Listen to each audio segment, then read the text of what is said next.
ಈ ಜಗತ್ತಿನೊಳಗೆ ಆ ಊರೊಳಗೆ ಎರಡು ಥರದ ವ್ಯಕ್ತಿಗಳು ಇರ್ತಾರೆ. ಒಂದಿಷ್ಟು ಜನ ನಾಸ್ತಿಕರಾಗಿರ್ತಾರೆ, ಒಂದಿಷ್ಟು ಜನ ಆಸ್ತಿಕರಾಗಿರ್ತಾರೆ. ಎಲ್ಲ ಕಡೆ ಇರುವುದೇ ಇದು ಜಗತ್ತಿನಾಗ. ಅಂದ್ರೆ ದೇವರನ್ನ ನಂಬಿದ ಒಂದಿಷ್ಟು ಗುಂಪು, ದೇವರನ್ನ ನಂಬದೇ ಇರ್ತಕ್ಕಂಥವ್ರು ಒಂದಿಷ್ಟು ಗುಂಪು. ಮಹಿಮಾನ್ ಪುರುಷನಾಗಿರ್ತಕ್ಕಂಥ ಮೌನಪ್ಪ ಆ ಊರಿಗೆ ಬಂದ ತಕ್ಷಣನೇ ಕೆಲವೊಂದಿಷ್ಟು ಭಕ್ತರು ಹೇಗಿರ್ತಾರೆ, ಜನ ಹೇಗಿರ್ತಾರೆ ಅಂದ್ರೆ ಮುಗ್ಧ ಭಕ್ತರಾಗಿರ್ತಾರೆ, ಮುಗ್ಧತೆಯಿಂದ ಇರ್ತಾರೆ. ಯಾವನ ಮಹಾತ್ಮ ಇರಲಿ, ಶರಣಿರ್ಲಿ, ಸಂತ ಇರಲಿ, ಅವನ ಜಾತಿ ನೋಡಂಗಿಲ್ಲ, ಅವನ ಊರು ಕೇಳಂಗಿಲ್ಲ, ಹೆಸರು ಕೇಳಂಗಿಲ್ಲ. ಕಾವಿ ಹಾಕಿದ ಮಹಾತ್ಮ ಬಂದಾನಂದ್ರೆ ಅವನ ಸೇವೆ ಮಾಡೋದು. ಇದೊಂದಿಷ್ಟು ಮುಗ್ಧ ಭಕ್ತರು ಇರ್ತಾರೆ. ಅವ್ರು ಯಾರು ಯಾಕಿಲ್ಲಿ ಸನ್ಯಾಸಿ ನಮಸ್ಕಾರ ಮಾಡ್ತಾರೆ. ಸಂತರು ಅಂದ್ರೆ ಭಾಗ್ತಾರ, ಕರ್ಕೊಂಡು ಹೋಗಿ ಇದ್ದಷ್ಟು ಊಟ ಮಾಡಿಸ್ತಾರ, ಇರುವಷ್ಟು ದಿವಸ ಅವರು ಚೆನ್ನಾಗಿ ನೋಡ್ಕೋತಾರ, ಅವರ ಅನುಗ್ರಹ ಮಾಡಿಸ್ಕೊಂಡು ಅವರಿಗೆ ಕೃತಾರ್ಥರಾಗಿ ಬದುಕನ್ನು ಸಾಗಿಸ್ಕೊಂಡು ಹೋಗ್ತಾರೆ. ಇದು ಮುಗ್ಧತೆ ಭಕ್ತದ ಒಂದು ಗುಂಪು. ಇನ್ನು ನಾಸ್ತಿಕರು ಇರ್ತಾರೆ, ಯಾರನ್ನೂ ಅಷ್ಟು ಸರಳವಾಗಿ ನಂಬಂಗಿಲ್ಲ. ಮೌನಪ್ಪ ಲಕ್ಷ್ಮೇಶ್ವರಕ್ಕೆ ಬಂದ. ಆ ಲಕ್ಷ್ಮೇಶ್ವರಕ್ಕೆ ಬಂದ ಬಹಳ ಕೆಲ ಮಂದಿ ಮೌನೇಶನ ಶರಣರ ವಿಚಾರ, ಅವರ ಪವಾಡ, ಅವರ ಶಕ್ತಿ ಅರಿತುಕೊಂಡವರು ಅಪ್ಪೋರು ಬಂದಾರಂತ ಮನೆಗೆ ಕರ್ಕೊಂಡು ಹೋಗಿ ಅವರಿಗೆ ಪಾದಕ್ಕೆ ನೀರು ಹಾಕಿ ತನಾರತಿ ಮಾಡಿ ಒಳಗೆ ಕರ್ಕೊಂಡು ಹೋಗಿ ಅವರಿಗೆ ಸ್ನಾನ, ಪೂಜಾ, ಸಂಧ್ಯಾ ವಂದನೆ ಎಲ್ಲ ಮುಗಿಸಿ ಅವರಿಗೆ ಪ್ರಸಾದ ಮಾಡಿಸಿ ಮತ್ತೆ ಒಂದು ಗುಡಿಯಾಗ ತಂದು ಇಳಿಸೋರು. ಗುಡಿಯಾಗ ವಸ್ತಿ ಮಾಡ್ತಿದ್ರು, ಯಾರ ಮನೆಯಾಗ ವಸ್ತಿ ಮಾಡ್ತಿದ್ದಿಲ್ಲ. ಇದು ದಿನ ದಿನ ಹೆಚ್ಚಾಯ್ತು. ನಮ್ಮ ಅಪ್ಪೋರಿಗೆ ನಾ ಕರ್ಕೊಂಡು ಹೋಗ್ಬೇಕು ಮನೆಗೆ, ಅವರು ಪೂಜಾ ಮಾಡಿಸ್ಬೇಕು, ಪ್ರಸಾದ ಮಾಡಿಸ್ಬೇಕು ಅಂತ ಹಿಂಗೆ ನಡೀತ್ರಿ. ಕೆಲ ಮಂದಿ ನಾಸ್ತಿಕರು ಇದನ್ನು ಸಹನ ಮಾಡ್ಕೊಳ್ಳಲಿಲ್ಲ, ಕಪಟಿಗಳು. ಏನಪ್ಪ ನಮ್ಮ ಊರಾಗ ಇವಂದ ಜೋರು ಆತಲ್ಲ, ಮೌನಪ್ಪ ಹೊರಗೆ ಬಂದ ಅಂದ್ರೆ ಅಡ್ಡ ಬೀಳೋದೇನು, ಉದ್ದ ಬೀಳೋದೇನು, ಕರ್ಕೊಂಡು ಹೋಗೋದೇನು, ಅವನು ಉಣಿಸೋದೇನು, ಅವನು ತಿನ್ನಿಸೋದೇನು, ಈ ಮಂದಿನೇ ಭಾಳ ಆತು. ಅಂಥದ್ದು ಇವನ ಕಡೆ ಏನು ಶಕ್ತಿ ಇರಬೇಕು. ಇಟ್ಟು ನಮ್ಮ 3 ಜನ ಎಲ್ಲ ಇವನಿಗೆ ಭಾಗಬೇಕಂದ್ರೆ, ಇಷ್ಟೆಲ್ಲ ಜನ ಹೋಗಿ ಉಣಿಸ್ಬೇಕಂದ್ರೆ, ಇಷ್ಟೆಲ್ಲ ಜನ ಕೈ ಮುಕ್ಕೊಂಡು ನಡ್ಕೊಂತ ನಿಂದಿರ್ತಾರಂದ್ರೆ ಇವನು ಬಲ್ಯಕ್ಕೆ ಏನದ? ಏನು ಭಾಳ ದೊಡ್ಡ ದೇವರ ನೀವು, ಮ್ಯಾಗಿಂದ ಬಂದಾವ ನೀವು. ನಮ್ಮಂಗ ಮನುಷ್ಯ ಅವನಿಗೆ ಕಟ್ಟಿ ಇವ್ರು ಮಾಡ್ತಾರ ಅನ್ನೋದೊಂದು ಕಂಪ್ನಿ ಕಟ್ಟಿ ಮ್ಯಾಗ ಕುಂತು ವಿಚಾರ ಮಾಡಕತ್ತು. ಒಂದು 5, 6, 8, 10 ಜನ ಕುಂತು ಮಾತಾಡಕತ್ರು. ಬಾಬಾ ಊರಾಗ ಮೌನಪ್ಪಂದು ಭಾಳ ನಡೀತಪ್ಪ, ಬಡಿಗ್ಯಾರಂದು ಪಂಚಾಳಂದು ಊರಾಗ ಭಾಳ ನಡೀತು. ಏನು ಮನೆ ಕರ್ಕೊಂಡು ಹೋಗೋದು, ಏನು ಅವನು ಪಾದ ಪೂಜೆ ಮಾಡೋದು, ಏನು ಅವ್ನು ಉಣಿಸೋದು, ಏನು ತಿನ್ನಿಸೋದು, ಏನು ಮ್ಯಾಗಿಂದ ಬಂದ ದೇವ್ರನ್ನ ಈ ಮಕ್ಕಳು ಇಷ್ಟೆಲ್ಲ ಇವ್ನಿಗೆ ನಡ್ಕೊಳ್ತಾರ. ಹಂಗಾದ್ರೆ ಇವನ ಶಕ್ತಿಯಲ್ಲಿ ಎಷ್ಟೈತಿ ನೋಡೇ ಬಿಡಮ್ಮ, ಪರೀಕ್ಷೆ ಮಾಡೋಣ ಅಂತ ಒಂದು 8, 10 ಜನ ತಯಾರಾತ್ ನೋಡ್ರಿ. ಶರಣರ ಮಹಿಮೆ ತಿಳಿಯುವುದೇ ಪರಿಪರಿ ಪಾಪದ ನರಕುರಿಗಳಿಗೆ. ಅವ್ರ ಮಹತ್ವ, ಅವ್ರ ಶಕ್ತಿ ನಮ್ಗೆ ಹೆಂಗೆ ಗೊತ್ತಾಗ್ತೈತ್ರಿ? ಅವರಲ್ಲಿರ್ತಕ್ಕಂಥ ಶಕ್ತಿ ನಮಗೆ ಹೆಂಗೆ ಗೊತ್ತಾಗ್ತೈತಿ ಹೇಳಿ ನೋಡೋಣ. 18 ಜನ ಕುಂತು ವಿಚಾರ ಮಾಡಿದ್ರು, ನೋಡು ಇವನ ಶಕ್ತಿ ಹೆಂಗದ. ಹಂಗಾದ್ರೆ ಪರೀಕ್ಷೆ ನಾಳೆ ನಡೆದ ಬಿಡ್ಲಿ ಅಂದ್ರು ಇವರು. ಮಾಡೇ ಬಿಡೋ, ನೀವು ನೋಡೋಣ ಶಕ್ತಿ ಇತ್ತಂದ್ರ ಮಾಡಲಿ ಮಗ, ನೋಡೋ ಮೌನಪ್ಪಂದು. ಇಲ್ಲಾಂದ್ರೆ ಆ ಭಕ್ತರೇನ ಕರ್ಕೊಂಡು ಹೋಗ್ಯಲ್ಲ, ಅವ್ರ ಕಡೆಯಿಂದ ಕಲ್ಲಿಲಿ ಹೊಡಿಸಿ ಊರು ಬಿಡಿಸಿ ಕಳಿಸು ನೀವನಿಗೆ ಮೌನಪ್ಪಗ ಅಂತ. ಹಿಂಗೆ 18 ಮಂದಿ ಕೂತು ವಿಚಾರ ಮಾಡಿದರು. ಎಷ್ಟು ಕುಹಕ ಬುದ್ಧಿ, ಎಷ್ಟು ನೀಚ ಬುದ್ಧಿ. ಕರ್ಕೊಂಡು ಹೋಗೋರ ಬೇಡ, ಉಣಿಸೋರ ಬೇಡ, ಕರ್ಕೊಂಡು ಬರೋರ ಬೇರೆ, ಕಟ್ಟಿ ಮ್ಯಾಗ ಕುಂತ ಅವ್ರದ್ದು ಯಾಕೆ ಮಾತಾಡ್ಬೇಕು, ನಿಂದೇ ಆಡ್ಬೇಕಪ್ಪ. ಏನು ಕೊಳೆ ಮ್ಯಾಗದೆ, ಏನು ಕೆಲಸ ಆಗಿದೆ, ನಿನ್ನ ಮನೆಗೆ ಬರ್ತೀವಿ ಅಂದಾರ, ಕರ್ಕೊಂಡು ಹೋಗಂದಾರ, ಏನಿಲ್ಲ. ಅವ್ರವ್ರ ಭಕ್ತಿ ಅವ್ರವ್ರು ಕರ್ಕೊಂಡು ಹೋಗ್ತಾರ, ಅವ್ರವ್ರ ಫಲ ಪಡ್ಕೋತಾರ. ನಿನ್ನ ಬೇಕಾದ್ರೆ ಕರ್ಕೊಂಡು ಹೋಗು, ಬೇಡ ಅಂದ್ರೆ ಬಿಡು. ಅವ್ರ ಗೋಜಿಗೆ ಹೋಗುವಂಥದ್ದು ನಮ್ಮದೇನು ಕೊಳೆ ಮ್ಯಾಗದೆ, ಏನು ಕೆಲಸ ಅದ. ನಾಳೆ ಪರೀಕ್ಷೆ ಮಾಡೇ ಬಿಡು. 18 ಮಂದಿ ಕೂಡಿ ಆ ಊರಾಗ ಒಬ್ಬ ಬಡವ ಅಂದ್ರೆ ಮುಗ್ಧ, ಭಾಳ ಮುಗ್ಧರಿ. ಯಾರು ಏನೇ ಹೇಳಿದ್ರು ಕೆಲಸ ಮಾಡ್ತಿತ್ತ. ಯಾಕೆ ಮಾಡ್ತಿದ್ದಂದ್ರೆ ಬಡತನ ಹಂಗ ವಿನಯದಿಂದ ಬದುಕಾಕ ಕಲಿಸ್ತಿತ್ತಂತೆ. ಭಾಳ ಬಡವ ಇವತ್ತ ಹೋಗಿ ಮುಂಜಾನೆ ಕೂಲಿ ಮಾಡ್ಕೊಂಡ ಕಾಳ ಕೊಟ್ಟ ಅದನ್ನ ಬೀಸ್ಕೊಂಡು ತಿನ್ಬೇಕು, ಅಷ್ಟು ಬಡತನ. ಊರಾಗ ಒಂದು ಗೇನ ಹೊಲ ಇಲ್ಲ, ಇರಾಕೊಂದು ಚಂದ ಮನಿ ಇಲ್ಲ, ಮಕ್ಕಳು ಸಂಸಾರ ಎಲ್ಲ ಇತ್ತು. ಆದರೂ ಅವನಿಗೆ ಹೊಲ ಇಲ್ಲ ಅಷ್ಟೇ ಇತ್ತು. ಆತ್ಮ ತೃಪ್ತಿ ಇತ್ತು, ಮನಸ್ಸಿಗೆ ನೆಮ್ಮದಿ ಇತ್ತು, ಮನೆಯೊಳಗೆ ಸಮಾಧಾನ ಶಾಂತಿ ಸೌಖ್ಯ ಇತ್ತು ಅವನಿಗೆ. ಹಣ ಇದ್ದವ್ರಿಗೆ ನೆಮ್ಮದಿ ಇರಂಗಿಲ್ಲ, ಬಡತನದ ಇದ್ದವ್ರಿಗೆ ನೆಮ್ಮದಿ ಭಾಳ ಇರ್ತೈತಂತ. ದೇವ್ರು ಒಂದು ಕೊಡ್ತಾನ, ಒಂದು ಕಸ್ಕೊಳ್ತಾನ. ನೋಡ್ರಿವ, ದೇವ್ರು ಭಾಳ ಬೆರಿಕಿ, ದೇವ್ರು ಭಾಳ ಬೆರಿಕಿ. ಧನ ಇದ್ದವನಿಗೆ ಮನ ಕೊಡಂಗಿಲ್ಲ, ಮನ ಇದ್ದವನಿಗೆ ಧನ ಕೊಡಂಗಿಲ್ಲ. ಅಕಸ್ಮಾತ್ ಮನ ಧನ ಎರಡೂ ಚಲೋ ಇದ್ರ ಸತಿಸುತ್ತರು ಚಲೋ ಇರಂಗಿಲ್ಲ. ಮನನೂ ಕೊಡ್ಬೇಕನ್ಸೈತಿ, ಹಣನೂ ಐತಿ, ಕೊಡ್ಬೇಕಂದಾಗ ಹೆಂಡತಿ ಅಡ್ಡ ಬರ್ತಾಳಂತ. ಅಟ್ಯಾಕ ಕೊಡ್ತಿ, ನಿನಗೇನು ಕೊಟ್ಟ ನನ್ನ ಸ್ವಾಮಿ, ದುಡದಲ್ಲೇ ಬಂದದ, ಹೈರಾಣ ಈ ಉಳ್ಳಾಗಡ್ಡಿ ಬಿತ್ತಿ ರೊಕ್ಕ ಬಂದದ, ಪುಕ್ಕಟಿ ಓದ ಕೊಡಾಕೇನ ಇಟ್ಟಿ ನಿಮ್ಮಪ್ಪನ ಗಂಟು ಅಂತ ಕೊಡೋದ್ರಾಗ 1000 ಕೊಡ್ಬೇಕಂದ್ರೆ ಕಸ್ಕೊಂಡು 200 ರೂಪಾಯಿ ಕೊಟ್ಟು ಬಾ ಪಟ್ಟಿಗಂತ ಕಸ್ಗಳು ಹೆಂಡತಿ ಇರ್ತಾಳಂತ. ಒಂದು ವೇಳೆ ಮನನೂ ಚಲೋ ಐತಿ, ದನನೂ ಚಲೋ ಐತಿ, ಹೆಂಡತಿನೂ ಚಲೋ ಅದಾಳಂದ್ರೆ ಮಕ್ಕಳು ಕೆಟ್ಟ ಹುಟ್ಟತಾವಂತ, ಮಕ್ಕಳರ ಅಡ್ಡ ಬರ್ತಾವಂತ. ಧನ ಇದ್ದವನಿಗೆ ತನು ಇದ್ದವನಿಗೆ ಮನವಿಲ್ಲ, ಮನವಿದ್ದವನಿಗೆ ಧನವಿಲ್ಲ, ತನು ಮನ ಧನ ಇದ್ದವನಿಗೆ ಸತಿ ಸುತರಿಲ್ಲ. ಇದು ಪ್ರಪಂಚದ ನಿಯಮ, ಜಗತ್ತಿನ ನಿಯಮ. ಸಕ್ರಿ ಫ್ಯಾಕ್ಟ್ರಿನೇ ಅವನ ಕೈಯಾಗದ, ರಗಡು ಸಕ್ರಿ ತಂದು ಒಟ್ಟ್ಯಾನ, ಅದ್ರ ತಿನ್ನಾಕ ಬ್ಯಾಡ ಅಂದಾರ ಡಾಕ್ಟರ್. ಯಾಕಂದ್ರೆ ಶುಗರ್ ಅದ, ಡಯಾಬಿಟಿಸ್ ಅದ. ಎಷ್ಟು ಸಕ್ರಿ ಇದ್ರೆ ತಗೊಂಡು ಏನು ಮಾಡೋದು ನೋಡೋದದ. ಮರ ಮರ ಮರ ಮರಿಗೆ ನೀರು ಬಂದಗಡೆ ನಾ ನೀರು ಕುಡಿದು ಗಟ್ಲು ಮಕ್ಕೊಳ್ಳೋದದ. ಅಂಥ ಪರಿಸ್ಥಿತಿ ಇರ್ತದ. ಮೌನಪ್ಪನ ಪರೀಕ್ಷೆ ಮಾಡ್ಬೇಕಂತ ಒಬ್ಬ ಮಲ್ಲಪ್ಪ ಅಂತ ಮುಗ್ಧ, ಬಹಳ ಬಡೂರಿ. ಊರು ಮಂದಿವೆಲ್ಲ ಕೆಲಸ ಮಾಡವ, ಯಾಕಂದ್ರೆ ಒಂದು ಜೋಳ ಕೊಡ್ತಾರ. ಅವಾಗೆಲ್ಲ ರೊಕ್ಕ ಇಲ್ರಿ, ಬೆಳೆದಿರ್ತಕ್ಕಂಥ ಕಾಳುಗಳು ಇದನ್ನೇ ಕೊಡ್ತಿದ್ರು. ಒಂದು ಸೇರರ ಕೊಟ್ಟು ನನ್ನ ಸಂಸಾರ ಹೆಂಡ್ರ ಮಕ್ಕಳಿಗೆ ಉಪವಾಸ ಇಡಬಾರ್ದಂತ ದುಡಿತಿದ್ದನ್ರಿ ಅವ. ಬಡವರಿಗೆ ನಿಯತ್ತಿರ್ತೈತ್ರಿ, ಸ್ವಾಭಿಮಾನ ಇರ್ತೈತ್ರಿ. ನೋಡ್ರಿ, ಬಡವನಾದರೂ ಕೂಡ ಸ್ವಾಭಿಮಾನ ನಿಯತ್ತು ಭಾಳ ಇರ್ತೈತಿ. ಬಡವ ಮಲ್ಲಪ್ಪನ ಮನೆಗೆ ಹೋಗಿ 7-10 ಮಂದಿ ಬಂದರು. ಮಲ್ಲಪ್ಪ ಅಂದ್ರು, ಯಾಕ್ರಿ ಅಪ್ಪ? ನೋಡಿ, ಬಡವರಿಗೆ ಸಮಾಜ ಅವನ ಬಡತನ ಅದು ಪಾಠವನ್ನು ಕಲಿಸ್ತದೆ. ಹೆಂಗೆ ಮಾತಾಡಬೇಕು, ಹೆಂಗೆ ಇರಬೇಕು, ಯಾರ ಜೊತೆ ಹೆಂಗೆ ನಾವು ಮಾತಾಡಿ ಬದುಕನ್ನು ಕಟ್ಟಿಕೊಳ್ಬೇಕು ಅನ್ನೋದು ಜೀವನದ ಪಾಠ. 1000 ಪುಸ್ತಕ ಓದಿದ್ರು ಬರಲಾರ್ದು, ವಿಶ್ವವಿದ್ಯಾಲಯಕ್ಕೆ ಹೋಗಿ ಸರ್ಟಿಫಿಕೇಟ್ ತೊಗೊಂಡು ಡಿಗ್ರಿ ತಗೊಂಡ್ರು ಕೂಡ ಇದು ಬರುವುದಲ್ಲ. ಬಡತನದಲ್ಲಿ ವಿನಯ ಬರುವುದು ಯಾವಾಗ ಅಂದ್ರೆ ಬಡತನ ಬಂದಾಗನೇ ಬರ್ತೈತಿ. ಪಾಠವನ್ನು ಕಲಿಸ್ತದ ಬಡತನ, ಬದುಕಾಕ ಕಲಿಸ್ತೈತಿ ಬಡತನ. ಅಂಥ ಬಡತನ ಪರಿಸ್ಥಿತಿ ಒಳಗೆ ಮಲ್ಲಪ್ಪ ಜೀವನ ಸಾಗಿಸ್ಕೊಂತ ಹೊಂಟಾಗ 8-10 ಮಂದಿ ಬಂದರು. ಮಲ್ಲಪ್ಪ, ನಾವು ಅರ್ಧ ಚೀಲ ಜೋಳ ಕೊಡ್ತೀವಿ ನಿನಗೆ, ನಾವು ಹೇಳ್ದಂಗೆ ಮಾಡಬೇಕು, ಒಂದು ನಾಟಕ ಮಾಡ್ಬೇಕಂದ್ರೆ ಇವರು. ಆಹಾ, ತಲೆ ಮೇಲೆ ಬೀಳಿಲ್ ಗೊತ್ತಾಯಿ ಉಳ್ಕೊಂಡೆವ. ಎಲ್ಲಿ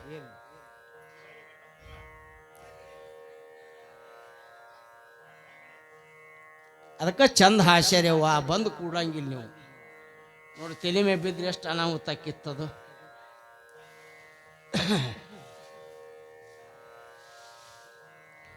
ಜೈ ಮಂಗಲಂ, ಜೈ ನಮ ಪಾರ್ವತಿ. ಆ ಏನೋ ನಾಸ್ತಿಕರ ಗುಂಪಿತ್ತು. ಮಲ್ಲಪ್ಪಗೆ ಒಂದು ಹೇಳಿದ್ರು, ಅರ್ಧ ಚೀಲ ಜೋಳ ಕೊಡ್ತೀವಿ, ಒಂದು ನಾಟಕ ಮಾಡ್ಬೇಕಂತ ಹೊರಗೆ ಕರೆದ್ರು ಅವಂಗ. ಏನ್ರಿ ಗೌಡ್ರ ನಾಟಕ? ಏನಿಲ್ಲ,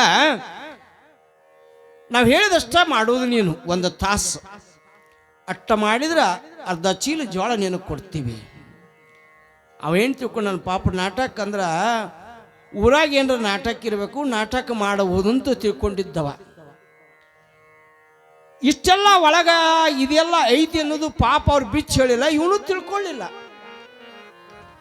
ಸುಮ್ಮನೆ 1 ತಾಸು ನಾಟಕ ಮಾಡೋದಪ್ಪ. ಏನು ನಾಟಕ ಮಾಡೋದ್ರಿ?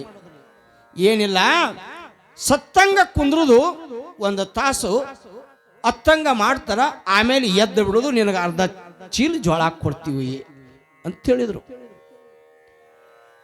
ಬರೀ ನಾಟಕ ಮಾಡೋದಲ್ರಿ ಅಂದ್. ಹೌದು, ನಾಟಕ ಮಾಡೋದಪ್ಪ, ಸತ್ತಂಗ ನಟನೆ ಮಾಡೋದು, ನಾಟಕ ಮಾಡೋದು. ಈ ನಾಟಕದೊಳಗೆ ಇದೊಂದು ನನ್ನ ಪಾತ್ರ ಮಾಡೋದು ಅಂತ ತಿಳ್ಕೊಂಡಿದ್ದವ. ಆದ್ರೆ ಇವರೆಲ್ಲ ಬರ್ತಾರ, ಇವ್ರಿಗೆ ಪರೀಕ್ಷೆ ಮಾಡಕ್ಕೆ ಇವ್ರು ಒಡ್ಡ್ಯಾರ ಅಂತ ಇವ್ರಿಗೆ ಗೊತ್ತಿಲ್ಲ. ಗೊತ್ತಿದ್ರೆ ಬಿಡ್ತಿದ್ದೋ ಹಿಡಿತಿದ್ನೋ ಗೊತ್ತಿಲ್ಲ. ಬಿಚ್ಚಿ ಹೇಳಿಲಿಲ್ಲ ಮನಸ್ಸಿನ ಮಾತು, ಗುಟ್ಟಾಗಿ ಉಳಿತು, ಹುಚ್ಚನಂಗ ಒಪ್ಕೊಂಡ, ಎಚ್ಚರ ತಪ್ಪಿ ಸಾಯಾಕ ಸಿದ್ಧನಾದ ನೋಡ್ರಿ. ಯಾರೇ? ಮಲ್ಲಪ್ಪ. ಹೆಂಡ್ತಿ ಹೊರಗಿಂದ ಬಂದು, ಏನ್ರಿ ಗೌಡ್ರ ಏನ್ರಿ ಅಂದು. ಏನಿಲ್ವ, ನಾಟಕ ಐತಿ, ನಾಟಕದಾಗ ನಿನ್ನ ಗಂಡ ಸತ್ತಂಗ ಮಾಡೋದು ಒಂದು ಅರ್ಧ ತಾಸು ಪಾತ್ರ, ಅದ್ರ ಮುಂದೆ ನೀ ಹತ್ತಂಗ ಮಾಡೋ, ನಿನಗೊಂದಿಷ್ಟು ದುಡ್ಡು ಕೊಡ್ತೀವಿ ನಾಣ್ಯ, ನಿನ್ನ ಗಂಡಗೆ ಒಂದು ಅರ್ಧ ಚೀಲ ಜೋಳ ಕೊಡ್ತೀವಿ, ನಾಳೆ ಇಷ್ಟು ಮಾಡಿಬಿಡೋದು. ಆ ನಾಟಕ ಮುಗಿತಂದ್ರೆ ಆಯ್ತು, ನಿಮ್ಮ ಮನ್ಯಾಗ ನೀವು ನಿಮ್ಗೆ ರೊಕ್ಕ ನಿಮ್ಮ ಜೋಳ ಬಂದು ಮುಟ್ತೋ. ಸಂಜಿಕೆ ಇಷ್ಟು ಮಾಡ್ಬೇಕು ನೋಡಬ್ಬ ನಾಟಕ, ಒಂದು 10 ಮಿನಿಟ್ ನಾವು ಬಂದ ತಕ್ಷಣ ಅಳಬೇಕು, ನಾವು ಹೋದ ಬಳಕ ಮುಗಿತ ನಾಟಕ ಅಂತ ಇವ್ರು ಹೇಳಿ ಎಲ್ಲ ಮಾಡಿ ಸಜ್ಜು ಮಾಡಿ ಬಂದ್ರಿ. ಮುಂಜಾನೆ 9 ಆಗಿತ್ತು. ಮೌನೇಶ ಗುಡಿಯಾಗ ಇದ್ದ. ಹಳದಾಗ ಹೋಗಿ ಜಳಕ ಮಾಡಿ ಸಂಧ್ಯಾ ವಂದನೆ ಮಾಡ್ಕೊಂಡು ಪೂಜಾ ಮಾಡ್ಕೊಂಡು ಹನುಮಂತಿಯವ್ರ ಗುಡಿಯಾಗ ಕುಂತಿದ್ದ. ಈ ಕಡೆ ಮಲ್ಲಪ್ಪಗ ತಯಾರು ಮಾಡಿ ಕಟ್ಟಿ ಮ್ಯಾಗ ಕುಂದರ್ಸಿ 2 ಮಳೆ ಹೊಡೆದು ಅವನಿಗೆ ಶವಾದಂಗ, ಒಟ್ಟ ಯಾರು ಬಂದ್ರು ಕಣ್ಣು ತೆಗಿಬೇಡ ನಾವು ಹೇಳುತ್ತಾನ, ಕಣ್ಣು ಮುಚ್ಕೊಂಡು ಸುಮ್ಮ ಕುಂದ್ರದು, ಉಸುಲ್ ಬಿಗಿ ಹಿಡಿದು ಅಟ್ಟ ನೀ 10 ಮಿನಿಟ್ ಮಾಡು, ನಾಟಕ ಮುಗಿತೈತಿ, ಜೋಳ ಕೊಡ್ತೀವಿ ಅಂದಾಗ, ಆಯ್ತು ರೀ, ಅಷ್ಟ ಅಲ್ರಿ, ಅಷ್ಟ ಅದ ನಾಟಕ. ಆಯ್ತು, ಎಳಗು ಅರಿವಿ ತೊಗೊಂಡು ಬಂದು ಬಿಳಿ ಅರಿವಿ ತಂದು ಬಾಯಿಗೆ ಕಟ್ಟಿ ಹೆಣ ಶೃಂಗರಿಸಿ ಬಿಳಿ ಅರಿವಿ ಹಚ್ಚಿ ಇಲ್ಲಿ ರೆಡಿ ಮಾಡಿದ್ರು. ರೆಡಿ ಮಾಡಿ ನಾವು ಬರ್ತೀವಿ, ಒಬ್ಬ ಮುಂದೆ ಬಂದು ಹೇಳ್ತೀವಿ, ಅವಾಗ ಕಣ್ಣು ಮುಚ್ಚುದು. ನೀ ಅನ್ಕ ತಕ್ಕೊಂಡು ಕೂಡು, ಆ ವ್ಯಕ್ತಿ ಬರ್ತಾನೆ, 10 ಮಿನಿಟ್ ಕಣ್ಣು ಮುಚ್ಚಿಬಿಡು, ಮುಂದೆ ಮುಗಿತು 10 ಮಿನಿಟ್ನಾಗ ನಾಟಕ ಅಂಥೇಳಿ ಎಲ್ಲ ಹೇಳಿ ಹೋದ್ರಿ. ಗುಡಿಯಾಗ ಕುಂತಿದ್ದ ಮೌನಪ್ಪ ಓಡೋಡಿ ಹೋದ್ರಿ. ಇವ್ರು 8-10 ಮಂದಿ. ಯಪ್ಪ ನಮ್ಮ ಊರಾಗ ಒಂದು ಘಾತ ಆಗಿತ್ತು. ಆರಾಮ ಇದ್ದ, ಚಲೋ ಇದ್ದ, ಒಳ್ಳೆ ಮನುಷ್ಯ ಊರಿಗೆ. ಅಚಾನಕ ಈಗ ಜೀವ ಬಿಟ್ಟ, ಸತ್ತ. ಪಾಪ 2 ಹೆಣ್ಣು ಮಕ್ಕಳು, ಮಡದಿ, ಬಡತನ ಪರಿಸ್ಥಿತಿ. ಆ ಮಹಾಸಾಧ್ವಿಯ ಮಾಂಗಲ್ಯವನ್ನು ಉಳಿಸ್ಬೇಕಾಗೈತಿ, ನಿಂದು ಕರ್ತವ್ಯದ ಗುರುವೇ. ಅಚಾನಕ್ ಹೆಂಗಾದ್ರೂ ನಮ್ಮ ಊರಿಗೆ ಬಂದಿ, ಸತ್ತವನಿಗೆ ಬದುಕಿಸಿದೆ ಅಂದ್ರ, ಜೀವದಾನ ಮಾಡಿದೆ ಅಂದ್ರ ನಿನಗ ಪುಣ್ಯ ಬರ್ತೈತಿ. ಅವ್ರ ಮನೆತನಕ್ಕೊಂದು ನಂದಾದೀಪದಂಗ ಬೆಳಿತೈತಿ. ದುಡ್ದು ಹಾಕ ಮನುಷ್ಯ ಹೋದ್ರೆ ಆಕಿ ಹೆಂಗೆ ಬದುಕಬೇಕು? ನೀವು ಬಂದು ಸತ್ತ ಮನುಷ್ಯನಿಗೆ ಜೀವದಾನ ಮಾಡಿ ಎಬ್ಬಸ್ಬರಿ ಮುತ್ಯ ಅಂತ ತಿಳ್ಕೊಂಡು 8-10 ಮಂದಿ ಕರಿಯಾಕ ಬಂದ್ರು. ಏಯ್ ಸುಮ್ಕೂಡ ಬಂದು ಯಾವಾಗ 8-10 ಮಂದಿ ಹೇಳಿದ್ರು, ಕಣ್ಣು ಮುಚ್ಕೊಂಡು ನೋಡಿದ. ನೋಡಿ ನಕ್ಕ ನಕ್ಕ. ಅವನಿಗೆ ಗೊತ್ತಾಗಲಾದಾಗಿರ್ತೈತೇನ್ರಿ, ಏನ್ರಪ್ಪ ಮಲ್ಲಪ್ಪ ಸತ್ನ ಅಂದವ. ಹೌದ್ರಿಪ್ಪ ಸತ್ತ. ಪಾಪ ಇನ್ನ ಇರಬೇಕಾಗಿತ್ತು, ಹೋದ್ನಲ್ಲ ಮಲ್ಲಪ್ಪ. ಹೌದ್ರಿಪ್ಪ ಹೋದ. ನಾ ಬಂದ್ರೆ ಬದುಕ್ತಾನೇನೋ ಒಂದು. ಹೌದ್ರಪ್ಪ ನೀವು ಬಂದ್ರೆ ಬದುಕಬಹುದು, ನೀವು ದೊಡ್ಡವರಲ್ಲ, ಮಹಾತ್ಮರಲ್ಲ, ಇಡೀ ಊರು ಮಂದಿ ನಿಮ್ಮನ್ನು ಪಾದ ಪೂಜೆ ಮಾಡ್ತಾರೆ, ಕರ್ಕೊಂಡೋಗಿ ಉಣಿಸ್ತಾರ, ಮತ್ತು ನಿಮ್ಮ ಕೈಲಿ ಬದುಕಬಹುದು. ಬರ್ರಿಯಪ್ಪ ಜಲ್ದಿ ಬರ್ರಿ, ಜೀವದಾನ ಮಾಡಿ ಬರ್ರಿ. ಆಯ್ತು ನಡಿ, ಶಿವನ ಇಚ್ಛೆ ಇದ್ದಂಗ ಆಗಲಿ ಅಷ್ಟ ಅಂದ್ರು. ಅವರು ತಮ್ಮ್ಯಾಗೋ ಹಾಕೊಳ್ಳಿಲ್ಲ. ಮಹಾತ್ಮರು ಯಾವಾಗಲೂ ತಮ್ಮ್ಯಾಗ ಹಾಕೊಳ್ಳೋದ್ರು. ಕಲಬುರಗಿ ಶರಣಬಸಪ್ಪನ ಅವರಾಗ್ಲಿ, ಅತನಿ ಮುರುಗೇಂದ್ರ ಶಿವಗಳಾಗ್ಲಿ, ಯಾವಾಗಲೂ ಕೂಡ ಯಾರ ಭಕ್ತರು ಬಂದು ಏನಾರ ಬಾರ ಅವ್ರು ಹೊರಿಸಿದ್ರ, ನಾವೇನಪ್ಪ ಶಿವನ ಇಚ್ಛೆ ಇದ್ದಂಗಾಗಲಿ, ಶಿವನ ಅಪ್ಪಣೆ ಆಗಲಿ ಅಂತ ಹಿಂಗೆ ಅಂತಿದ್ರಂತ. ನಾ ಅನ್ನೋ ಭಾವ ಬರಬಾರ್ದು, ಶಿವನ ಮ್ಯಾಗ ಭಾರ ಹಾಕ್ತಿದ್ರಿ. ಸರಿ ನೋಡೋಣ ಅಂತ ತಿಳ್ಕೊಂಡು ಬಂದ್ರು. ಬರೋದ್ರೊಳಗಾಗಿ ಅಳಾಕಂತ ಕುಂತಿದ್ರು. ಹೆಣ್ಮಗಳು ಹೇಳಿದ್ರು, ಜೋರಾಗಿ ಅಳಾಕ್ ಶುರು ಮಾಡು. ಹಾಗೆ ಹಾಡಾಡ್ಕೊಂಡು ಅಳಾಕತ್ರು. ಯಪ್ಪ ಮುಂಜಾನೆ ಊಟ ಮಾಡ್ಯಾನ, ಮಾತಾಡ್ಯಾನ, ಹೊಲಕ್ಕೆ ಹೋಗಿ ಬರ್ತೀನಂದಾಣ. ಬಾಗಿಲಿಗೆ ಬಂದ, ಏನಾಯ್ತು ತಳಗ ದಪ್ಪಂತ ಬಿದ್ದ, ಜೀವನ ಹೋಯ್ತು. ನಾ ಹೆಂಗೆ ಮಾಡಲಿ, ನನ್ನ ಮಾಂಗಲ್ಯ ಕಿತ್ಕೊಂಡು ಹೋತು. ಬದುಕಿಸ್ಬೇಕಪ್ಪ ಮೌನೇಶ, ಬದುಕಿಸ್ಬೇಕಂತ ಅಳಾಕ್ ಶುರು ಮಾಡಿದಳು ಈಕಿ. ಬಂದ ಮೌನಪ್ಪ ತಲೆ ಮ್ಯಾಗ ಕೈ ಇಟ್ಟ, ಮೂಗು ನೋಡಿದ, ಉಸಿರಾಡಕತ್ತಿತ್ತು. ತಿಳಿಲಾರ್ದ ಇರ್ತೈತೇನ ಅವರಿಗೆ, ಅರಿತವ್ರು ಅವರು, ಬಲ್ಲವ್ರು ಅವರು, ಜ್ಞಾನಿಗಳು. ಜಗತ್ತಿನ ಸೃಷ್ಟಿಕರ್ತನ ಅವ ಅದಾನ, ಅವನಿಗೆ ತಿಳಿಲಾರ್ದೆ ಇರ್ತೈತೇನ್ರಿ? ಸೂರ್ಯ ಭಾಳ ಭಾಳ ಬೆಂಕಿ ನಮ್ಗೆ ಉಳ್ಳಾಕತ್ತಾನ ಅಂತ ತಿಳ್ಕೊಂಡು ಸಿಟ್ಟು ಬಂದು ಸೂರ್ಯನ ಮ್ಯಾಗ ನಾವು ಬೂದಿ ತುರಿದ್ರ, ಮಣ್ಣು ತುರಿದ್ರ ಅದು ಯಾರ ಕಣ್ಣಾಗ ಬೀಳ್ತೈತಿ ಹೇಳ್ರಿ ನೋಡೋಣ. ಸೂರ್ಯಾಗ ಏನಾರ ಹೋಗಿ ಮುಟ್ತೈತೆ ಅನ್ನೋದು ನಮ್ಮ ಕಣ್ಣಾಗ ವಾಪಸ್ ಬರೋದು. ಅಷ್ಟೂ ಜ್ಞಾನ ಇಲ್ಲ ಈ ಮಂದಿಗೆ, ಕೋಹಕಿಗಳಿಗೆ, ದುಷ್ಟು ಮಂದಿಗೆ. ಅಂತ ಸೂರ್ಯನಿಗೆ ಮಣ್ಣು ತೂರ್ಬೇಕಂದಾರಿ ಇವರು. ಸಿಟ್ಟು ಸಹನ ಮಾಡಿಕೊಂಡು ಶಮನ ಮಾಡಿಕೊಂಡು ದಮನ ಮಾಡಿಕೊಂಡು ಸಿಟ್ಟಿನ್ಯಾಗ ಚಲೋ ಕಾರ್ಪುಡಿ ತಗೊಂಡು ಸೂರ್ಯಾಗ ಉಗ್ಗಕ್ಕೆ ಹೋಗ್ಯಾರಿ ಇವರು. ನೋಡಿದ, ಕೈ ಮುಟ್ಟಿದ, ಯಪ್ಪ ಇದು ಹೋಗ್ಯದ, ಇದನ್ನು ಬದುಕಿಸುವಂಥ ಶಕ್ತಿ ನನಗಿಲ್ಲ, ಇದು ಹೋಗ್ಯದ. ಹೋಗುವುದು ಒಂದು ದಿವಸ, ಅಳಿಯುವುದು ಕಾಯ, ಜಗತ್ನ್ಯಾಗ ಉಳಿಯುವುದು ಕೀರ್ತಿ. ಹುಟ್ಟು ಅನ್ನುವುದು ಈ ಜಗತ್ನಾಗ ಎಲ್ಲ ಪ್ರತಿಯೊಬ್ಬರಿಗೂ ಉಚಿತ. ಆದರೆ ಒಂದಾನ ಒಂದು ದಿವಸ ಸಾವು ಖಚಿತ. ಇವೆರಡು ತಲೆಗೆ ಇಟ್ಕೊಳ್ಬೇಕು ನೋಡ್ರಿ. ಬದುಕಾಕ ದೇವರು ಹುಟ್ಸ್ಯಾನ, ಒಂದು ದಿವಸ ಸಾವು ಅಂತ ಕೊನೆ ಪುಟದಾಗ ಒಂದು ಬರದಾನ. ಮೊದಲನೇ ಪುಟದಾಗ ಜನನ ಬರ್ದಾನ, ಕೊನೆ ಪುಟದಾಗ ಮರಣ ಬರ್ದಾನ, ಮಧ್ಯದಾಗ ಹಾಳಿ ಗ್ಯಾಪ್ ಇಟ್ಟನ, ಕುಲ್ಲ ಇಟ್ಟನ. ಆ ಮಧ್ಯದಾಗ ಏನು ಹಾಳಿ ಇಟ್ಟಾನಲ್ಲ, ಇದ್ರಾಗ ಏನು ಬರ್ಕೊಂಡು ಏನು ತುಂಬಿಸ್ತಿರಲ್ಲ, ಅದು ನಿಜವಾದ ಪುಸ್ತಕ ರೂಪದೊಳಗೆ ನಮ್ಮ ಪ್ರತಿಭೆ, ನಮ್ಮಲ್ಲಿಯ ಶಕ್ತಿ, ನಾವು ಮಾಡಿರ್ತಕ್ಕಂಥ ಕಾರ್ಯ ಅವು ಜಗತ್ತಿಗೆ ಉಳಿತಾವೋ. ಅಳುದು ಹೋಗುವ ಕಾಯ, ಮಾಡದ ಕೆಲಸ ಭೂಮಿ ಮ್ಯಾಗ ಉಳಿತಾವ. ಪ್ರತಿಯೊಬ್ಬರು ಮಾಡಿರ್ತಕ್ಕಂಥ ಕಾಯಕ, ಕೆಲಸ, ಪುಣ್ಯ ಒಳ್ಳೆಯದು ಇವು ಉಳಿತಾವು. ಮುತ್ಯಾರು ಮುಟ್ಟಿ ಹೇಳಿದರು, ಜೀವ ಹೋಗೈತಪ್ಪ, ನನಗೆ ಬದುಕಿಸಕ್ಕಾಗೋದಿಲ್ಲ ಅಂದ. ಎದ್ದು ಹೊಂಟು ಬಿಟ್ಟ. ಮಲ್ಲಪ್ಪ ಮುಗಿತು ನಾಟಕ, ಹೇಳು ಅಂದ್ರಿ ಇವರು. ಮಲ್ಲಪ್ಪ ತಂಗಿ ಅಳಬೇಡ, ಮುಗೀತು. ಅಳ್ತಿ ಯಾಕಂದ್ರು ಈಕೆ ಮೂಗು ಬರ್ಸ್ಕೊಂಡು ಕುಂತ್ಲಿಕ್ಕೆ. ಅಳಬೇಡ, ಇನ್ಯಾಕೆ ಅಳತಿ? ಭಾಳ ಚಂದ ವ್ಯವಸ್ಥೆ ಮಾಡಿರ್ತಾರೆ. ಯಾರ ಸತ್ತಂತಿ ಕೂರಿ ಸತ್ ಸುದ್ದಿ ಆಗ ಬಂದ್ಗಳೇ ನನ್ನ ಮೈ ತೊಳೆದೆಲ್ಲ ಕುಂದಿರ್ಸ್ತಾರೆ. ಬೀಗ್ರಿ ಬಿಜ್ರಿ ಫೋನ್ ಮಾಡ್ತಾರೆ, ಸ್ವಸ್ಥರ ಮುಂದೆ ಕುಂದಿರ್ತಾರೆ. ಯಾರ ಬಂದ್ಗಳು ಅಳ್ತಾರೆ, ಎಷ್ಟಂತ ಅಳ್ತಾರೆ ಪಾಪ. ಅದಕ್ಕೊಂದು ವ್ಯವಸ್ಥೆ ಮಾಡಿರ್ತಾರೆ ಇವರು. ಹೊರಗೊಬ್ಬಳು ಶಹನಾಯಿ ಕುಡಿಸಿರ್ತಾರೆ. ಯಾರಂತಾರೆ ಅವ್ರಿಗೆ? ಊದವ್ರಿಗೆ ಭಜಂತ್ರಿ ಅವ್ರಿಗೆ ಕುಡಿಸಿರ್ತಾರೆ. ನೋಡಿ ಹೆಂಗೈತೆ ಅವ್ರಿಗೆ ಇವ್ರಿಗೆ. ಇಲ್ಲಿ ಕುಂತವ್ರಿಗೆ ಎಷ್ಟಂತ ಅಳಬೇಕಂತ, ಅದಕ್ಕೆ ಕಳಬೇಡವ ಹಂಗೆ ಹೇಳಂತಿರ್ತಾಳೆ ಆಕಿ ಬಂದಾಕಿ. ಹತ್ತೊಂದೀಟು ಅದು ಮಂದಿಗೆ ಗೊತ್ತಾಗಲಿ. ಮತ್ತು ನೋಡು, ಆ ಮಾವ ಸತ್ತನ, ಅತ್ತಿ ಸೊತ್ತಳ, ಸ್ವಸ್ಥರು ಸುಮ್ಮ ಕೂತದ್ ಬೈತಾರ ಸಂಕಟಕ್ಕಾಗಿ ಸುಮ್ಮ ಮೂಗರ್ಸಿ ಸುಮ್ಮ ಅಳ್ತಿರ್ತಾವ. ಅವ್ರಿಗೆ ಕರೆಕರೆ ಅಳಂಗಿಲ್ಲ ಅವ್ರೇನು. ಅದಕ್ಕೆ ಹಿಂಗಾಗಬಾರ್ದು ಅಂತ ತಿಳ್ಕೊಂಡು ಭಜಂತ್ರಿ ಯಾರು ಬಂದರು ಹಾರ ಹಿಡ್ದಂದ್ಗಳ ಹೊರಗೆ ಪೀ ಅಂತವ ನಾವು ಅಲ್ಲಿ ಪೀ ಏನಲ್ಲಿ ಕುಯ್ ಅಂತ ಇವು ಚಾಲು ಮಾಡ್ತಾವೆ. ಅದಕ್ಕೆ ಇದಕ್ಕೆ ಎಷ್ಟು ಸಂಬಂಧ ಇರ್ತಾವೆ ನೋಡ್ರಿ. ಅಲ್ಲಿ ಪೀ ಅಂದ್ಗಳ ಇಲ್ಲಿ ಕುಯ್ ಅಂತಾವ. ಅಂದ್ರೇನು? ಬಂದ್ರೆ ಯಾರ ನೀವು ಅಳ್ರಿ ಅಂತ ಹೇಳ್ದಂಗ. ಯಾಕ ಯಾರ ಬಂದ್ರ ಅಳು ಅಂತ ಇವು ಅಳ್ತಿರ್ತಾವೆ. ಮಲ್ಲಪ್ಪ ನಾಟಕ ಕಥಂ, ನಾಟಕ ಮುಗೀತು. ಇನ್ನು ಏಳು ಅಂದ್ಗಳನ್ನ ಅರ್ಬಿ ಏನ ಕಟ್ಟಿದ್ರು, ಬಿಚ್ಚಿದ್ರು. ಅರ್ಬಿ ಬಿಚ್ಚಗಳೇನ ದಪ್ಪಂತ ಬಿತ್ತದು. ಇವ್ರಂದ್ರು, ಏನಾಯ್ತು ಇದು? ಡಾಕ್ಟರ್ಗೆ ಕರ್ಕೊಂಬ. ಡಾಕ್ಟರ್ ಬಂದ, ನಾಡಿ ಹಿಡ್ದ, ಸ್ಟೆಥೋಸ್ಕೋಪ್ ಇಟ್ಟ, ಮೂಗಿನ ಮ್ಯಾಗ ಕೈ ಇಟ್ಟ. ಹಿಡಿದ 2 ತಾಸಾತ ಜೀವ ಹೋಗಿ ಸತ್ತಾನ ಮಲ್ಲಪ್ಪ ಅಂದ್ರು.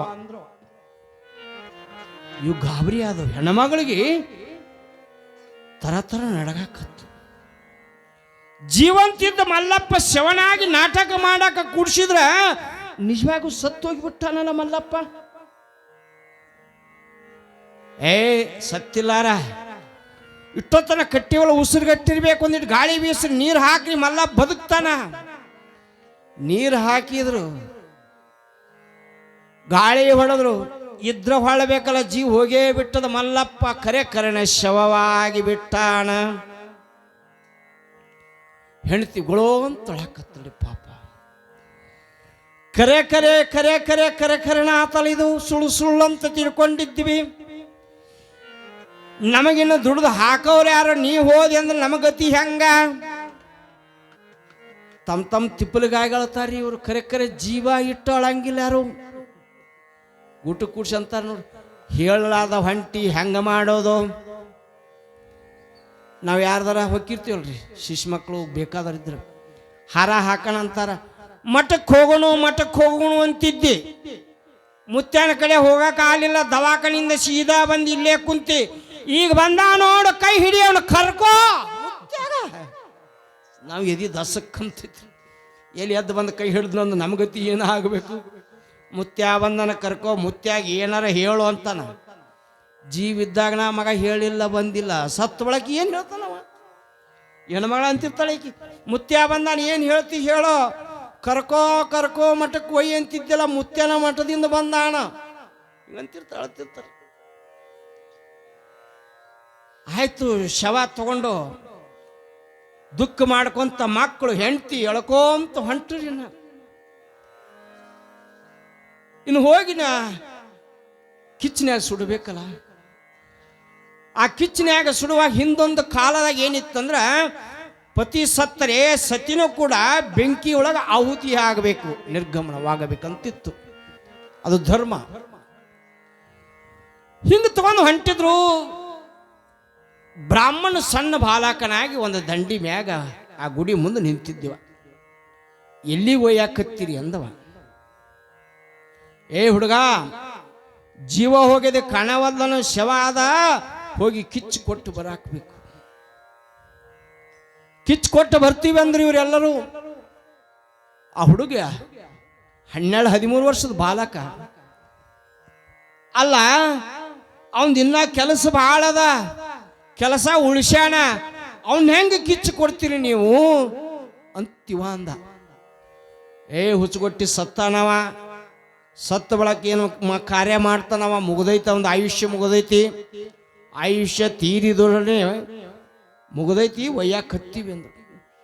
ನೀವೆಲ್ಲ ಒಯ್ಯಾಕ ಹತ್ತೀರಿಪ್ಪ, ಆದ್ರಿನ್ನ ಮಾಡೋ ಕೆಲಸ ಭಾಳ, ಉಳಿಸಿ ಹೊಂಟಾನಲ್ಲ, ಮತ್ತು ಮಾಡೋ ಕೆಲಸ ಮಾಡಲಾದ ಹೋದ್ರ ಅಲ್ಲಿ ಸ್ವರ್ಗದಾಗ ಇವನಿಗೆ ಹೆಂಗಾರ ಜಾಗ ಸಿಗ್ತೈತಿ. ಭಾಳ ಶಾಣೆ ಅದೇನೋ, ಅವನು ಹಣೆ ಬರ ನೋಡಾಕ ನೀ ಏನು ದೇವ್ರನ ಅಂತಿವ್ರು ಅಂದ್ರು. ನಾ ದೇವ್ರಲ್ಲ, ಆದ್ರೆ ನನಗೆ ಕಾಣಕ್ ಹತ್ತೈತಿ, ಇನ್ನ ಆಯುಷ್ಯ ಇರುವಾಗ ಸತ್ತಾನಂದ ಬಳಕ ಇವಂದಿನ್ನ ಆಯುಷ್ಯ ಗಟ್ಟಿ ಐತಿ. ಇಷ್ಟೇನು ಕೇಳಿದ್ಲು ತಾಯಿ ಮಲ್ಲಪ್ಪನ ಹೆಂಡತಿ. ಯಪ್ಪ, ನಾನು ಸಜೀವ ದಹನವನ್ನ ಮಾಡಬೇಕು, ಗಂಡ ಹೋದ ಬಳಕ ಹೆಣ್ಣಿಗೆ ಈ ಜಗತ್ನ್ಯಾಗ ಬೆಲೆ ಇಲ್ಲ. ಚಿತೆಯೊಳಗ ನಾನು ಕೂಡ ಚಿತೆಯಾಗಬೇಕು ಜೀವಂತವಾಗಿ. ನನಗ ಮರಳಿ ಮಾಂಗಲ್ಯ ಧಾರಣವನ್ನ ಮರಳಿ ಮುತ್ತೈದತನವನ್ನ ಕರುಣಿಸೋ ದೇವರ ರೂಪದೊಳಗ ಬಂದಿ. ನೀನ್ಯಾರೋ ಏನೋ ಬಡ ಬ್ರಾಹ್ಮಣ ಇರಬೇಕು, ದೇವರಿರ್ಬೇಕು, ನನಗಂತೂ ಗೊತ್ತಿಲ್ಲಪ್ಪ. ಕಣ್ಣೀರು ಹಾಕ್ತಾ ಹೇಳ್ತಾಳೆ, ಯಪ್ಪ, ಜಗತ್ತಿನೊಳಗ ಮುತ್ತೈದಿತನವೇ ಬಹಳ ಶ್ರೇಷ್ಠವಾಗಿರ್ತಕ್ಕಂಥದ್ದು. ಆ ಮುತ್ತೈದಿತನ ಇಲ್ಲದೆ ಈ ಜಗತ್ತೊಳಗ ಬದುಕಾದ್ರೂ ಏನನ್ನ ಸಾರ್ಥಕ ಮಾಡಿಕೊಳ್ಳುತ್ತದ. ಪ್ರತಿಯೊಂದು ಕಾರ್ಯದೊಳಗ ಮುತ್ತೈದಿ ಇರಬೇಕು. ಆ ಮುತ್ತೈದಿತನ ಕಳಕೊಂಡು ನಾನು ಬದುಕುವುದಕ್ಕಿಂತ ಈ ಬೆಂಕಿಯೊಳಗ ಚಿತೆಯಾಗಿ ನಾನು ಸತ್ತು ಹೋಗಿ ಬಿಡಬೇಕಂತ. ಹಾಗಿದ್ದರೆ ಬದುಕಿಸೋದಾದ್ರೆ ನನ್ನ ಗಂಡನನ್ನು ಬದುಕಿಸಿ ನನಗೆ ಜೀವದಾನವನ್ನ ಮಾಡಿ ಮರು ಜನ್ಮವನ್ನು ಕೊಡು ನನ್ನಪ್ಪ ಅಂತ ತಿಳ್ಕೊಂಡು ಪಾದದ ಮೇಲೆ ಬಿದ್ದು ಹೊರಳಾಡಿ ಕಣ್ಣೀರಿನಿಂದ ಪಾದವನ್ನು ತೊಳಿತಾಳೆ. ಆ ಖುಷಿ ಬಡಬ್ರಾಹ್ಮಣನ ಕಣ್ಣೀರಿನಿಂದ ತೊಳಿಸಿ ಹೇಳ್ತಾಳೆ, ಅರಿಯದಾವದಿದೆ ನಿನಗೆ, ಯಾವ ಜನ್ಮದಾಗ ಏನು ತಪ್ಪು ಮಾಡಿವೋ, ಏನೋ ನಾಟಕ ಮಾಡಾಕ ಹೋಗಿ ಕುಹಕಿಗಳ ಮಾತು ಕೇಳಿ ಜೀವಂತ ಇದ್ದ ನನ್ನ ಗಂಡ ನನ್ನ ಶಿವನನ್ನಾಗಿ ಮಾಡಿದ ಮಹಾಪಾಪಿಗಳಪ್ಪ ಇವರೆಲ್ಲ ಜಗಳ.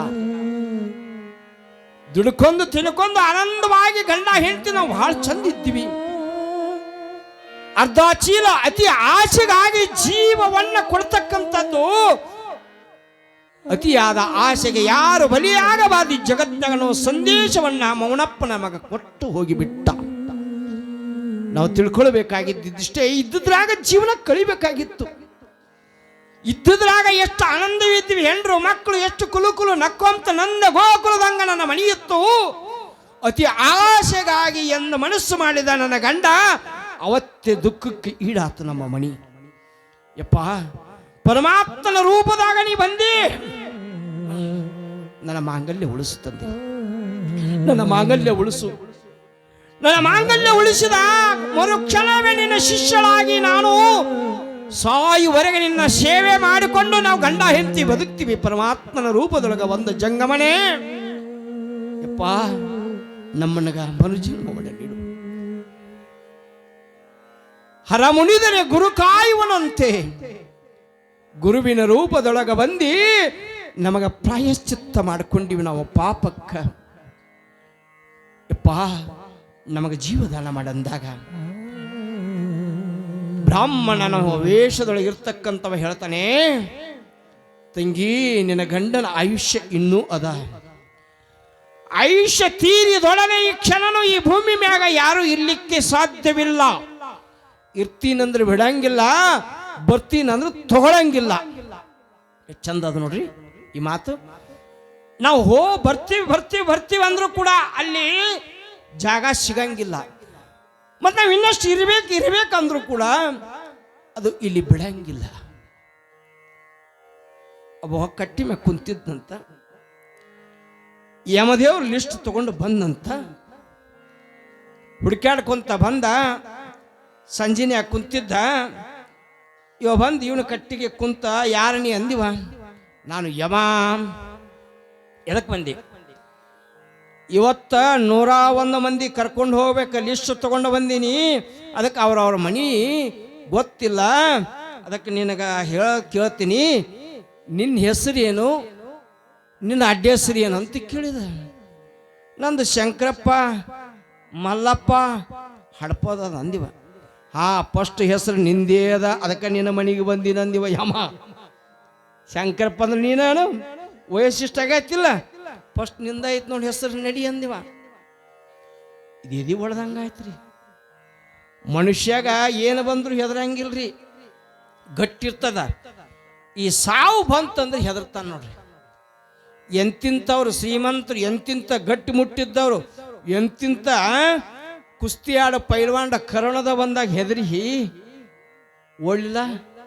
ಕರೋನಾ ಬಂದೈತಂದ್ರೆ ಸಾಕು, ಜೀವ ಉಳಿದ್ರೆ ಸಾಕು ಅಂತ ಎಷ್ಟೆಷ್ಟು ಲಕ್ಷ, ಎಷ್ಟು ದವಾಖಾನೆ, ಹೊರಗೆ ಬರಲಿಲ್ಲ, ಒಬ್ರಿಗೊಬ್ರು ಮಾರಿ ನೋಡಲಿಲ್ಲ, ಒಂದ ಅಣ್ಣತಂಬ್ರು ಇದ್ರು ಕೂಡ ಮಾತಾಡಲಿಲ್ಲ, ಅವ್ರ ಮನೆಯಿಂದ ಇವ್ರು ಕುಡಿಲಿಲ್ಲ, ಇವ್ರ ಮನೆಗೆ ಅವ್ರು ಹೋಗಲಿಲ್ಲ, ಏನು ಸಂಬಂಧ ಇಲ್ದಂಗ ಒಂದಿಷ್ಟು ದಿವಸ ಬದುಕಿದೀವಲ್ಲ. ಎಂಥ ಬದುಕ್ರಿ ಅದು, ಏನು ಬದುಕು, ಕರೋನಾ ಬಂದಾಗಿನ ಬದುಕು.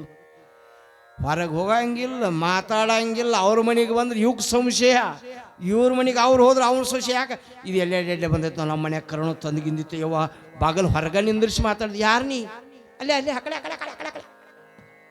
ಮನುಷ್ಯನನ್ನ ಪ್ರೀತಿ ಮಾಡೋದು ಬಿಟ್ಟು ದ್ವೇಷ ಮಾಡಕ್ಕಷ್ಟು ಕರೋನಾ ನಮಗ ಒಳಗಿನದು ಸುಟ್ಟ ಬಿಟ್ಟಿತ್ತದು. ಯಾರ ಜೊತೆ ಮಾಡ್ತಾ ಇದ್ದು ಏನು ಬರ್ತೈತೋ, ಎಲ್ಲಿ ಹೋದ್ರೆ ನಾವು ಸಾಯ್ತೀವೋ, ಸತ್ರ ಮನ್ಯಾಗ ಸಾಯಿನೋ, ಹೊರಗೆ ಬೇಡ ಅಂತ ಉಪವಾಸ ಒಳಗೆ ಇದ್ದು ಕ್ರೇ. ಎಷ್ಟು ಜೀವದಿಂದ ಭಯದಿಂದ ಹೆದರಿ ಕುಂತೀವಲ್ಲ, ಹಂಗೆ ಇವನು ಹೆದರಿ ಕುಂತ ಬರೋದು ಬಂದು. ಆದ್ರೆ ಹೋಗೋಣ ಬೇಡ ಅನ್ನಲ್ಲ, ಆದ್ರೆ ನೀ ಬಂದಿ ಅಂದ್ರೊಳಗೆ ನಿನಗೆ ಜರ ಆಧಾರ ಆತಿಥ್ಯ ಮಾಡಿ ನಿನಗೆಲ್ಲ ಉಣಿಸಿ ತಿನಿಸಿ ರಾತ್ರಿ ಹೋಗಮು ಅಂತ ಹೇಳಿದಿವ. ಯಾರು ಬೇಡ ಅಂತ ಹೇಳ್ತಿದ್ದು ಕುಂತು. ಇವ್ನು ಹೆಂಗೆ ಮಾಡಬೇಕು, ನಂದು ಫಸ್ಟ್ ಲಿಸ್ಟ್ ಅದ, ತಳಗೆ ಹಾಕ್ಕೊಳ್ಬೇಕಂದ್ರೆ ಇವನು ಕಂಡು ತಪ್ಪಿಸಿ ಲಿಸ್ಟ್ ಹೋಗ್ಬೇಕಂದ್ರೆ ಪ್ರಜ್ಞಾ ತಪ್ಪಿಸ್ಬೇಕಲ್ಲ. ಪ್ರಜ್ಞಾ ತಪ್ಪಿಸ್ಬೇಕಂದ್ರೆ ಹಿಂಗೆ ನಡೆಯಂಗಿಲ್ಲ. ನಮ್ಮ ಭೂಲೋಕದಾಗ ಏನದಲ್ಲ ಅಮೃತ, ಅದನ್ನು ಕುಡಿಸ್ಬೇಕಂತ ಒಂದಿಟ್ಟು ಶರಾಯಿ ತಗೊಂಡು ಬಂದ್ರಿ. ತಗೊಂಡು ಬಂದ ನೋಡೋ ಇದನ್ನ ಕುಡಿ, ಭೂಲೋಕದ ಅಮೃತ, ನಿಮ್ಮ ಲೋಕದಾಗ ಅದಲ್ಲ ಅದ ಅಮೃತ, ಇದು ಇಲ್ಲಿ ಅಮೃತದ ಜರ ಕುಡಿ, ಊಟ ಮಾಡು, ಊಟ ಮಾಡಿ ಇಬ್ರು ಕೂಡಿ ಹೋಗಮಂದ. ಕುಡಿತಿದ್ದು ಕುಡಿದ, ಇದಕ್ಕ ಮಬ್ಬ ಹಿಡಿತು, ಜರ ನಿದ್ದೆತ್ತು, ಬಡ ಬಡ ಲಿಸ್ಟ್ ತಗೊಂಡ. ಏನ ಎಳ್ನೈದಿತ್ತಲ್ಲ ಅಲ್ಲಿಂದ ಬರ್ಕೊಂತದ, ಮೊದಲೇನು ಶಂಕರಪ್ಪ ಅಂತಿತ್ತಲ್ಲ ಅದನ್ನ ತಳಗೆ ಹಾಕಿದ್ರಿ, 102ಕ್ಕೆ ತಂದ, ಮ್ಯಾಗೆಲ್ಲ ಸೇರಿಸಿದ. ಆಮೇಲೆ ಎಚ್ಚರಾತು, ಊಟ ಮಾಡಿದ. ಅವಾಗ ಒಂದವ, ನೀನು ನನಗಿಷ್ಟು ಉಪಕಾರ ಮಾಡಿ ಕುಡಿಸಿ ತಿನ್ನಿಸಿ ನಿನಗೆ ನಾ ಪೈಲ ಒಯ್ಯಂಗಿಲ್ಲ, ಲಾಸ್ಟಿಗೆ ಒಯ್ತೀನಿ, ಈಗ ಲಾಸ್ಟಿಂದ ತಗೋತೀನಿ, ನಿನಗೆ ಬಿಡ್ತೀನಿ ಅಂದವ. ಅಯ್ಯೋ ಇವನು ಅಂದವ, ಫಸ್ಟ್ಲಿಂದ ಒಯ್ತಾನಂದ್ರೆ ಲಾಸ್ಟಿಗೆ ಹಾಕ್ಕೊಂಡಿನಿ. ಯಮ ಏನಂದ, ಫಸ್ಟ್ ಅದೆಯಲ್ಲ ನಿನ್ನ ಬಿಡ್ತೀನಿ, ಇನ್ನಷ್ಟು ದಿವಸ ಆರಾಮ್ ಮಾಡ, ನನಗೆ ಆನಂದ ಮಾಡಿ, ಈಗೇನು ತಳಗದಲ್ಲ ಬಡ್ಡ್ಯಾಗಿಂದ ತೊಗೊಂಡು ಮ್ಯಾಕ್ ಒಯ್ತೀನಿ ಅಂದವ. ಬಡ್ಡ್ಯಾಗ ತಳಗಿವ ಕೂತಾನ ಅಂದ್ರೆ ಬಿಡಲಿಲ್ಲ. ಲಿಸ್ಟ್ ಚೇಂಜ್ ಮಾಡಿದ್ರು, ಹಣೆ ಬರ್ದಂದು ಚೇಂಜ್ ಮಾಡಕ್ ಯಾರಿಗೆ ಆಕೈತ್ರಿ? ಯಾರಿಗೆ ಆಕೈತಿ? ಇಳಿಸು ಶವ ಅಂದವ. ಯಾರೋ ಆ ಬ್ರಾಹ್ಮಣ ಇಳಿಸಿದ ಗಳೇನ ಹಾರ ಏನಿದ್ದು ಅಲ್ಲ ನೋಡಿದ.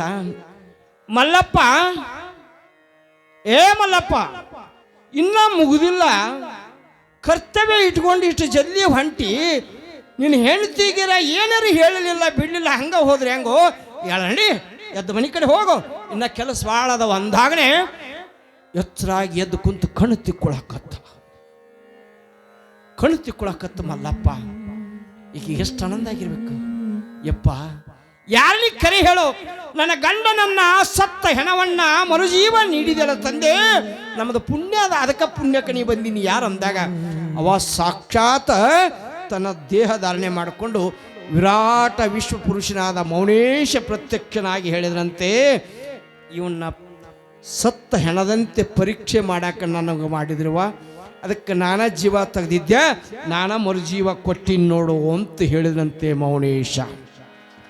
ಶಿವಸಾಂಬಜಯ ನಮ ಪಾರ್ವತೇಶ್ವರ ಮಹಾದೇವ, ಜಗದ್ಗುರು ಮೌನೇಶ್ವರ ಮಹಾರಾಜ ಕಿ ಜಯ. ಅದಕ್ಕೆ ಬಂಧುಗಳೇ, ಜಗತ್ನ್ಯಾಗ ಸಮಯ ಬಂತಂದ್ರೆ ಹೋಗ್ತೈತಿ, ಸಮಯ ಬಲ್ಲಾದ ಯಾರೂ ಹೋಗಂಗಿಲ್ಲ. ನಮಗೊಂದು ತಪ್ಪು ಕಲ್ಪನೆ ಅದ, ಒಂದು ಸ್ಪಷ್ಟ ಹೇಳ್ತೀನಿ, ಆಕ್ಸಿಡೆಂಟ್ ಆಗಿ ಸತ್ರ ಸಾವು ಬರಂಗಿಲ್ಲ, ದುರ್ಮರಣ ಆಗಿ ಬಂದರೂ ಸಾವು ಬರಂಗಿಲ್ಲ. ನೀವು ಅಂತೀರಿ, ಆರಾಮಿದ್ದಿದ್ದಲ್ಲಿ ದವಾಖಾನೆಗಿದ್ದ ಸತ್ತ, ಸುಳ್ಳದು. ಆರಾಮಿಲ್ಲದಕ್ಕೆ ಸಾಯ್ದಕ್ಕೆ ಏನು ಸಂಬಂಧದ? ಸಾವು ಬಂತಂದ್ರೆ ಕ್ಷಣ ನಿಲ್ಲಂಗಿಲ್ಲ. ಅವ ಆರಾಮ್ ಇಲ್ಲಿ ಬಿಡ್ಲಿ. ಎಷ್ಟು ಮಂದಿ ಗಾಡಿ ಆಕ್ಸಿಡೆಂಟ್ ಆಗೈತಿ, ಕೆಲವು ಮಂದಿ ಸತ್ತಾರ, ಕೆಲವು ಮಂದಿ ಉಳಿದಾರ, ಮತ್ತೆ ಎಲ್ಲರೂ ಸಾಯ್ಬೇಕಾಗಿತ್ತಲ್ಲ. ಎಲ್ಲರೂ ಯಾಕೆ ಉಳಿದಾರ, ಎಲ್ಲರೂ ಯಾಕೆ ಸತ್ತಾರ ಅಂದ್ರೆ ಆಯುಷ್ಯ ತೀರಿದೊಡನೆ ಸತ್ತಾರ. ಯಾರಿಗೆ ಆಯುಷ್ಯ ಐತಿ ಅವ್ರು ಉಳಿದಾರ. ಜಗತ್ನಾಗ ಸಾವು ಬಲ್ಲದ ಯಾರೂ ಸಾಯಂಗಿಲ್ಲ. ಇದು